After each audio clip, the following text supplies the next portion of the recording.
Pemirsa, mendekati Lebaran, peningkatan penumpang di terminal tipe A Tangkoko, Kota Bitung meningkat sejak ditetapkan libur dari pemerintah pada 19 April kemarin. Peningkatan didominasi penumpang bus antar provinsi yakni Bitung Gorontalo.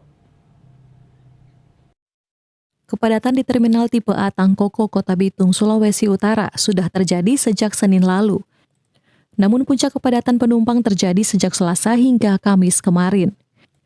Mudik tahun ini disebut Yandi selaku Komandan Regu Kementerian Perhubungan Darat menjelaskan mengalami peningkatan penumpang. Bus Bitung Gorontalo per hari, kata dia, mencapai 12 kendaraan yang sebelumnya hanya 2 sampai 3 armada. H-1 yang lebih banyak itu sekarang itu untuk penumpang akap, itu tujuan Bitung Gorontalo.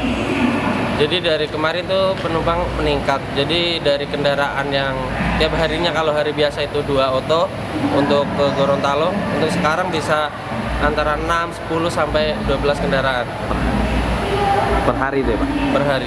Demi menjaga keamanan dan keselamatan penumpang yang mudik dari Bitung ke Gorontalo, pihaknya melakukan pengecekan kendaraan laik jalan dan diperbolehkan untuk kendaraan tahun 2000-an ke atas.